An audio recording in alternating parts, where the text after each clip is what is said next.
الحمد لله الذي أغناني وأعزني بتلا. yéen ñi bëgg di jot waxtaan yi ak vidéo yi nga xam ne mooy am ci Ali Imran TV da ngeen di bës fii nga xam ne moom lañ bind s'abonné ba noppi bañ a fàtte laal kolos bi. Ali Imran TV mooy chaîne bi nga xam ne moo leen di jàngal seen diine jël leen yeey ci mbirum àdduna.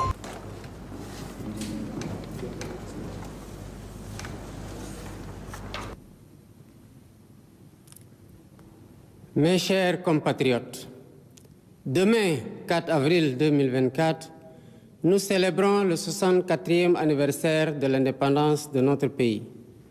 À toutes et à tous, j'adresse mes plus chaleureuses félicitations. Je rends hommage à chacune et à chacun de vous pour votre attachement aux vertus cardinales de paix et de démocratie qui fondent notre vécu quotidien. Les changements significatifs que nous venons de vivre de façon paisible témoignent une fois de plus de la maturité de notre peuple, de la vitalité de notre démocratie et de la force de nos institutions. Nous devons tous être fiers de cette belle performance. Cette année encore, par la grâce divine, notre fête nationale se déroule sous le signe de la communion spirituelle avec la semaine sainte pascale qui vient de conclure le carême, le mois de Ramadan qui tire également à sa fin. Cette année encore, par la grâce divine, notre fête nationale se déroule sous le signe de la communion spirituelle avec la semaine sainte pascale qui vient de conclure le carême, le mois de Ramadan qui tire également à sa fin.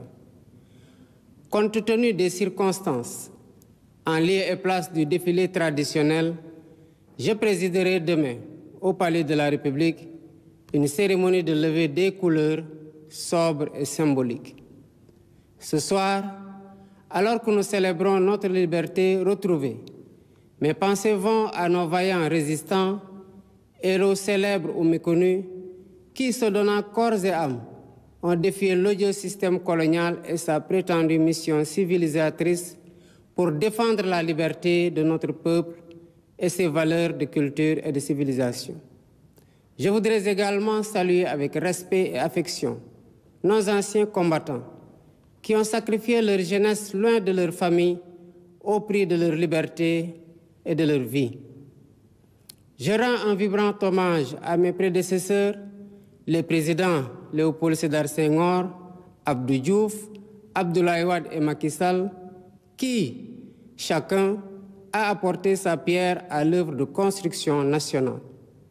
C'est sur la base de ce legs que je veux poursuivre avec vous notre quête collective du Sénégal de nos rêves. Mes chers compatriotes, la fête nationale met à l'honneur nos forces de défense et de sécurité. À vous, officiers, sous-officiers et militaires du rang, qui avez choisi le métier risqué des armes, je réaffirme la reconnaissance de la nation. Je vous exprime ma fierté, mon soutien et mon entière confiance dans vos missions au service de la patrie, de la paix en Afrique et dans le monde. Je salue la mémoire de nos djambars tombés au champ d'honneur et souhaite prompt rétablissement aux blessés.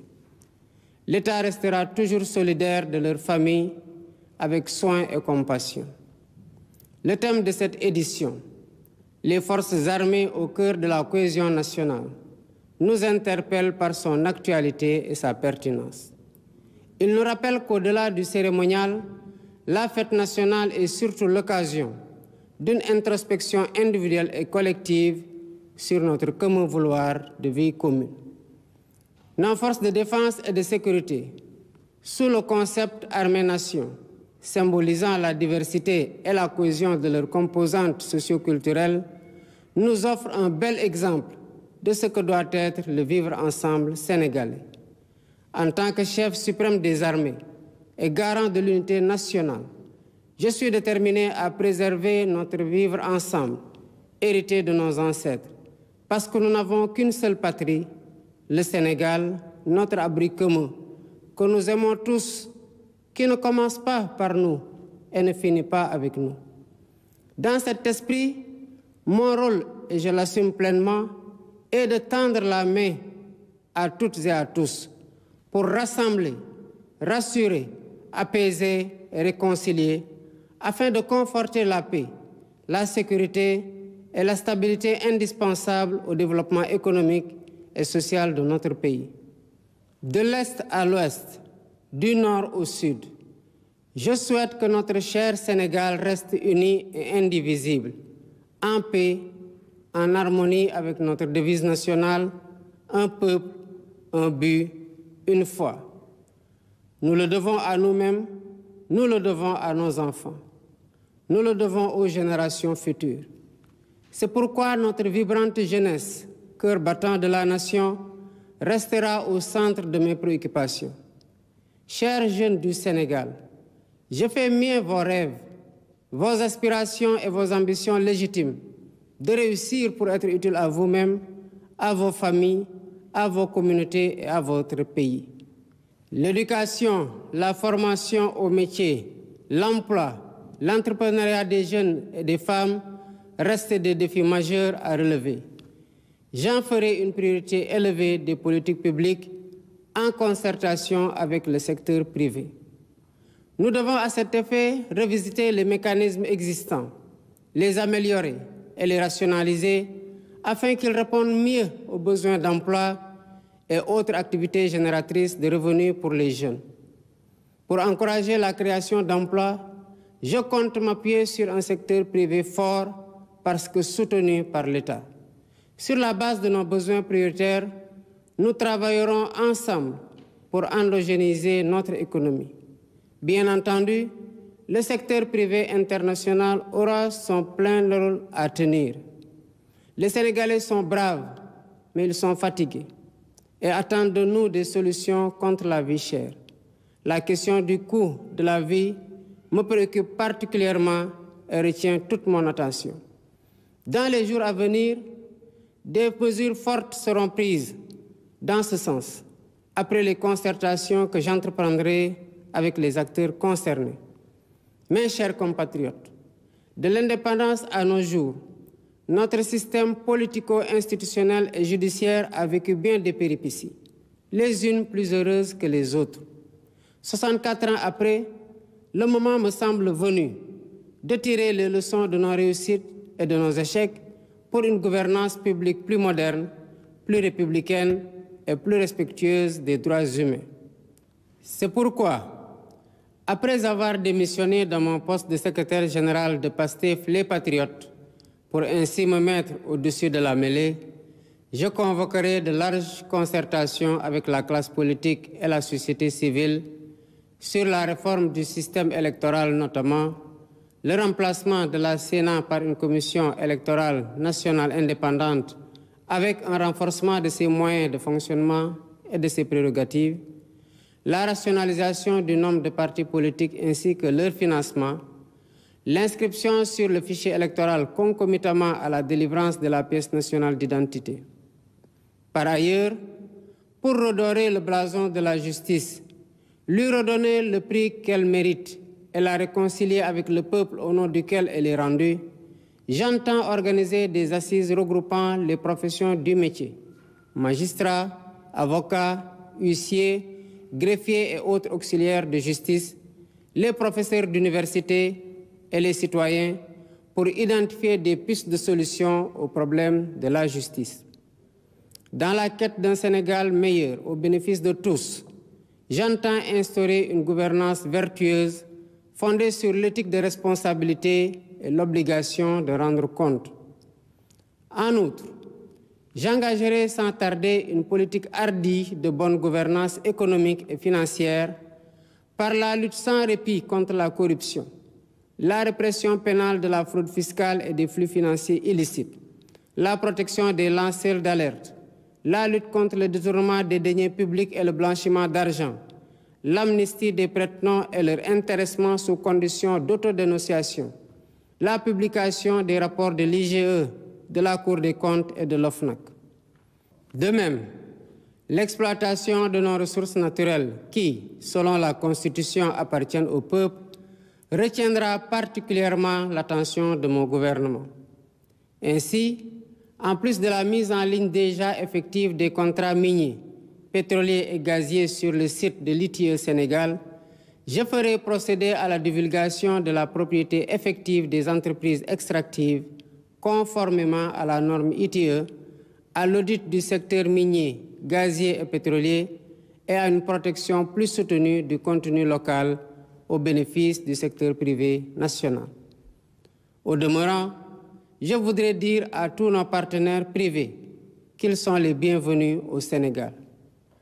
Conformément aux lois et règlements en vigueur, les droits de l'investisseur seront toujours protégés, de même que les intérêts de l'État et des populations. À nos pays amis et partenaires, je voudrais assurer que le Sénégal reste un pays ouvert et accueillant pour tous. Nous veillerons sans cesse à maintenir et raffermir les relations de bon voisinage et de solidarité agissantes au sein de nos organisations communautaires, notamment la CEDEAO et l'UEMOA. Héritier de l'idéal panafricaniste de Cheikh Anta Diop et de Léopold Sédar Senghor, un des pères fondateurs de l'Organisation de l'Unité africaine, nous demeurons fermement engagés dans la construction de l'intégration africaine et la réalisation des objectifs de la zone de libre-échange continentale africaine. Nos partenaires étrangers de tous horizons sont d'égale dignité pour nous. À tous, nous devons respect et considération. Et de tous, nous demandons respect et considération. Nous resterons engagés pour une gouvernance mondiale plus juste et plus inclusive, dans le respect de l'égale dignité des valeurs, de culture et de civilisation. Mes chers compatriotes, la fête nationale, symbole de notre souveraineté, nous rappelle que nous sommes seuls face à notre destin et que personne ne fera à notre place ce que nous ne sommes pas disposés à faire pour nous-mêmes. Nous avons la responsabilité historique de conforter notre souveraineté en rompant les chaînes de la dépendance économique par le culte permanent du travail et du résultat. Dans cet esprit, l'administration doit agir à tous les niveaux de façon plus accueillante et plus efficace pour les usagers du service public. Nous devons bannir de nos pratiques les procédures et formalités indues qui altèrent l'efficacité de l'État. Dans cet objectif, j'entends investir massivement dans la digitalisation des services et des procédures administratives. De même, il y a urgence à gagner notre souveraineté alimentaire en investissant plus et mieux dans l'agriculture, la pêche et l'élevage, les trois mamelles nourricières de notre pays. Je tiens particulièrement à ce que les subventions substantielles dépensées chaque année dans la campagne agricole bénéficient aux véritables producteurs et non à des acteurs intermédiaires. En définitive, mes chers compatriotes, l'indépendance que nous célébrons demain est certes un événement festif, mais aussi et surtout un test de résilience et de grandeur pour la nation. Notre mérite et notre honneur, c'est de réussir l'épreuve en affichant une confiance résolue en nous-mêmes pour vaincre nos peurs et nos doutes, surmonter les obstacles devant nous et poursuivre ensemble notre marche solidaire vers notre destin commun, main dans la main, épaule contre épaule. C'est à cela que je vous invite dans la communion des cœurs et des esprits. Vive le Sénégal en paix et en sécurité, unis, libres et prospères. Bonsoir et bonne fête de l'indépendance.